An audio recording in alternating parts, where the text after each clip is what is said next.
Pag nawala ang kontrol ng mandirigma, hindi na lang hukom ang referee, kundi nagiging kalaban din.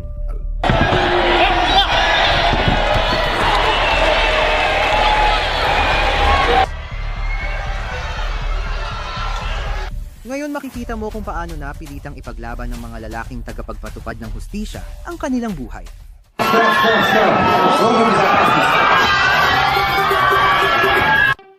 Noong Abril 26, 2014 sa isang amateur na laban ng magaan na timbang sa United Kingdom, na knockout ni Natias Frederick si Ahmad Aswad at tumalon sa kanya. Nang makita nilang walang malay si Aswad, tumalon si referee Leon Roberts para itigil ang laban, ngunit tumanggi si Frederick na huminto sa pagpalo. Oh, there's a shot. He's out. He is out cold. He is out. Leon Roberts.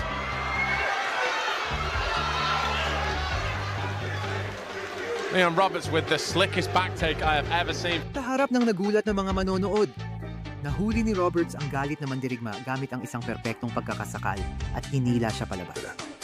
Napaka-technical ng galaw na parang mas professional pa kaysa sa mga mismong mandirigma.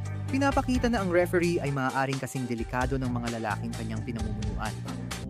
Noong 2003 sa Street Beefs event, ang heavyweight na Ingles na si Wayne Cook ay nakipaglaban sa Amerikano na si Julian Gonzalez sa isang laban na puno ng tensyon. He's very strong with those underhood. Train at all the ranges equally. Ganap na dinomina ni Cook. Sa sobrang lakas ay nawalan siya ng kontrol at hindi niya mapigilang bugbugin ang kanyang kalaban. Fighting, just take the right actions. Let's go. Nang namagitan ng referee para itigil ang aksyon, napikon si Cook, tumalikod at ibinuhos ang galit kay Gonzalez at pati sa referee, nagpakawala ng malalakas na suntok. What happened? Whoa. This is going way over the top there. Way to go, Andy Davis, the referee. Walang nagawa ang referee, dumulas siya sa likod ni Cook at sinakalito hanggang sumuko. Habang umuugong ang karamihan nang makita nilang ang lalaking dumating para lumaban, ay natalo ng taong dapat sanay nagpapanatili ng kaayusan. At hindi ito ang unang beses na may mandirigmang pumili ng maling tao na suntukin. Pagkatapos ng malakas na knockout, kadalasang instinct na lang ang gumagana sa mandirigma. Sa pagkakataong ito, nagtapos ang lahat sa pinakamalala. Pagkatapos niyang ma-knockout sa unang 5 segundo ng laban niya kay Carlo Caput, si Renat Lyatifov ay milagrosong nakatayo muli. Как обескураживающе начался. Pero ang tindi ng tinamong parusa ay lubos na nagdilim sa kanyang mga pandama. Bigla, sumugod si Renat hindi sa kalaban kundi sa referee na nagligtas sa kanya ilang segundo ang nakaraan. Kalma lang, kahit may pressure, kumilos ang opisyal pumwesto sa likod ni Renat at hinuli siya gamit ang guillotine choke. Patuloy niyang pinanatili ang pressure hanggang sa muling mawala ng malay ang mandirigmang kilo sa ikalawang pagkakataon. Обескураживающе закончился. 10 секунд потребовалось, но посмотрите, не может в себя прийти Ренат. Армену Ананяну здесь не просто приходится, но и секундантам Рената Лятифова сейчас хорошо бы успокоить своего бойца. Да. Umugong ang mga tao nang mapagtanto nila ang nangyari. Kinontrol ng referee ang laban at ipinagtanggol ang sarili gamit ang parehong teknik na binabantayan niya. Pero hindi lahat ng referee ay may pasensya para sakaling ka. Yung iba sumasagot ng puro galit. Sa isang event ng He Fights, inakala ni Billy McCombs na referee na napakalma na niya ang mainit na palitan. Pero may isang mandirigma na hindi pa tapos. Stop! Stop! Nakalaya siya at sumugod na may masamang balak. Si McCombs na referee at pulis din ay nagdesisyong sapat na ang kanyang nakita. Ginamit niya ang karanasan para harangin, pigilan at ibagsak ang lalaki sa lona ng may autoridad.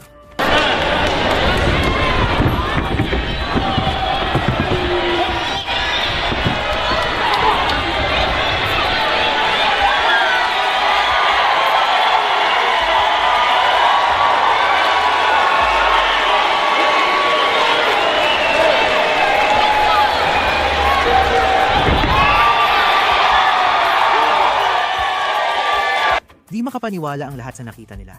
Ang referee ay mula sa pagiging tagapamagitan ay naging tagapagpatupad, pinanatili ang manlalaban sa sahig hanggang sa sapilitang inalis ito ng seguridad at pulisya. Hindi lang si Macombs ang referee na nagpatunay na kaya niyang makipagsabayan sa pinakamagagaling.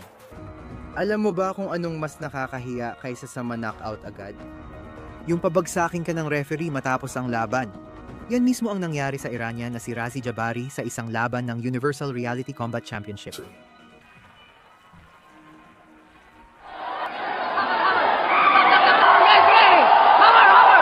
Matapos talunin ni Honorio Banario si Jabari sa loob ng 2 minuto, hindi pa rin tinanggap ni Jabari ang pagkatalo. Nang i-anunsyo ang resulta, tumanggi siyang makipagkamay sa kanyang kalaban at sinubukang umalis ng ring na walang paggalang.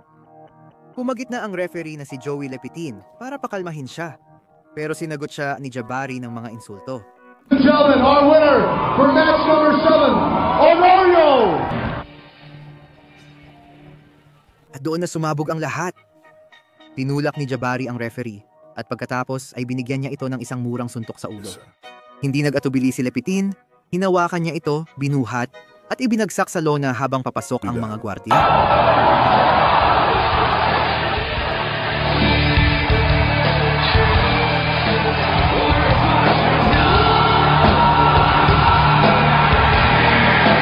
Sa isang gabi lang, 2 kahiyahiyang pagkatalo ang dinanas ng Iranian, isa mula sa kanyang kalaban at isa pa mula sa taong dapat sanay nagpoprotekta sa kanya.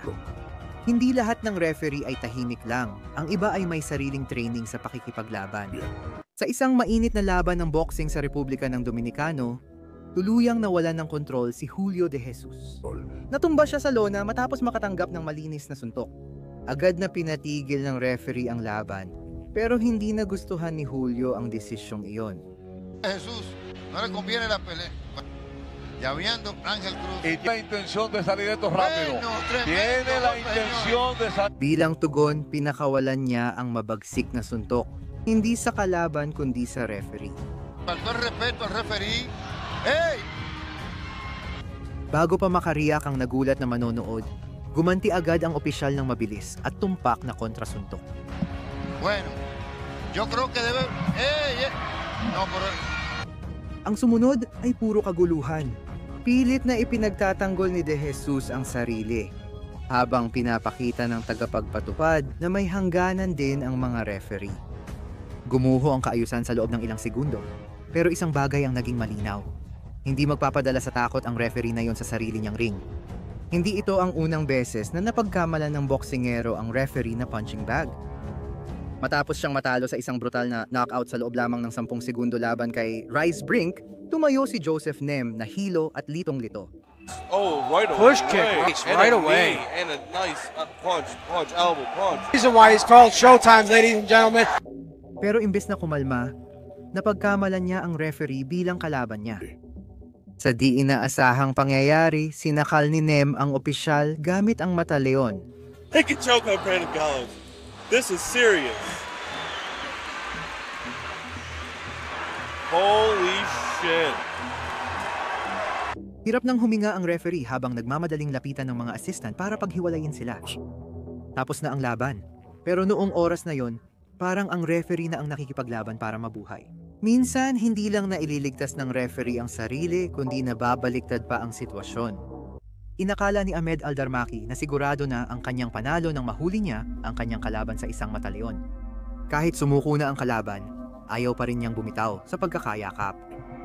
Nag-alala sa kaligtasan ng manlalaban, pumasok si Mark Goddard para paghiwalayin sila, ngunit sumabog ang frustration ni Aldarmaki.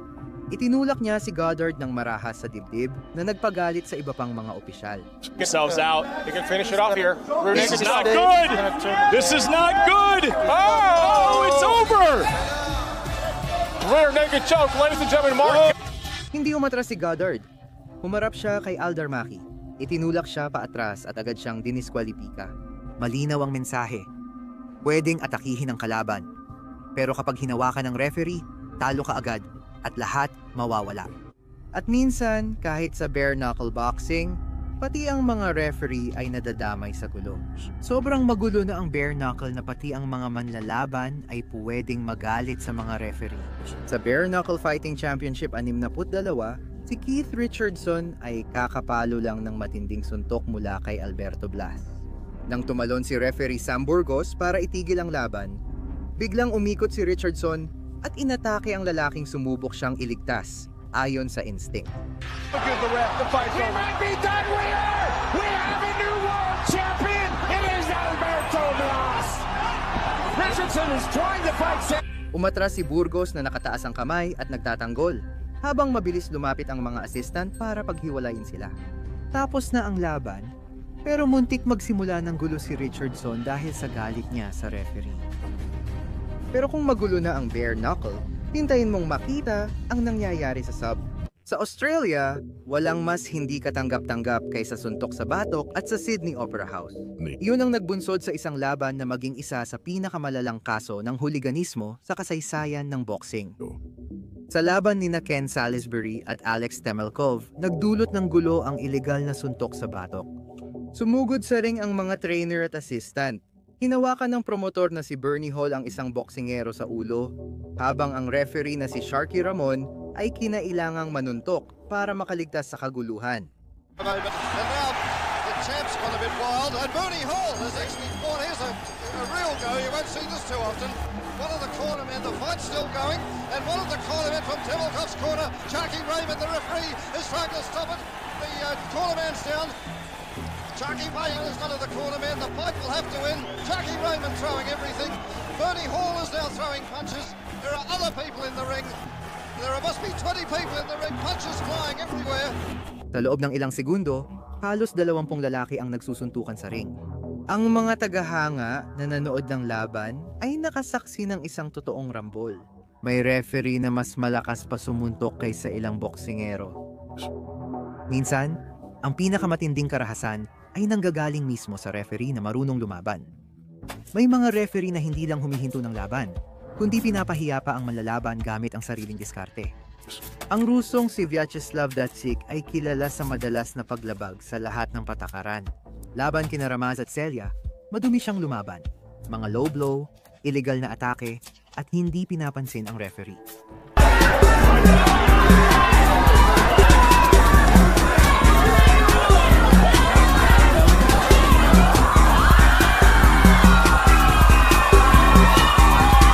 Nang ayusin ng referee ang laban, nagwala ulit si Datsik kaya napilitan siyang pigilan ng pisikal.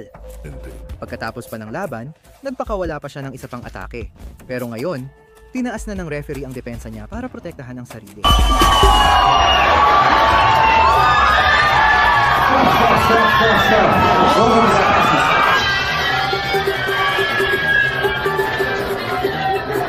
Pagod na sa kaguluhan, muling sinakal ng referee si Datsik sa pangalawang pagkakataon. Pinatunayan nito na kahit ang pinakabaliw na mandirigma sa Russia ay hindi makakatakas sa isang opisyal na sawang-sawa na sa kanya. Pero minsan, ang referee ang siyang nagtatapos ng sinimulan ng mandirigma. Sa Cage Rage 2005, si Attila Kubilay ay nag-iwan ng marka bilang isa sa pinakamaduming mandirigma na naalala. Sa umpisa, sa halip na magtapikan ng guwantes, agad nagpakawala ng madayang suntok si Kubilay, senyales ng maruming laban. Came into the elite, he's picked up a lot of skill and technique, but as you can... Habang naglalaban na, nagbukas siya ng isa pang illegal na suntok at sinundan pa ng sunod-sunod na bawal na tuhod. Nang makialam ang referee, tumanggi si Kubilay bumitaw, kaya napilitan ng referee sakalin siya at pilitin sumuko. Kick there. Oh. I mean, I like the idea that it's striker versus grappler, but Attila's background is Vale Tudo as well, so very, very similar in certain ways. Grant Waltman looks as though he's struggling to pull Attila off of his opponent. Grant actually had to restrain Attila to stop him from fighting. Attila's getting aggressive. Hindi lang natalo si Kubilay sa laban, natalo pa siya sa referee, na-disqualify siya, napahiya, at inabuso ng sigawan hanggang mapalayas siya sa arena. Ang pinakamatinding sandali ay dumarating kapag ang referee mismo ang nagiging tunay na bida ng gabi, hindi lang nagkokontrol ng gulo. Sa isang maliit na laban na walang regulasyon, hindi lang mga manlalaban ang nagpakawala ng suntok. Pagkatapos itulak ng isa sa kanila ang referee para takutin siya, gumanti ito ng isang matinding suntok. Sumabog sa tuwa ang mga tao nang buhatin ng referee ang lalaki at ibagsak siya sa lona. Lumampas na sa linya ang mandirigma at ibinalik siya ng referee sa kanyang lugar gamit ang suntok. Sa ring, naroon ang mga referee para panatilihin ang kaayusan. Pero kapag nakakalimot sa mga patakaran ang mga mandirigma, sila mismo ang nagiging huling depensa. At higit sa isa ang huli ng natuklasan na marunong din lumaban ng referee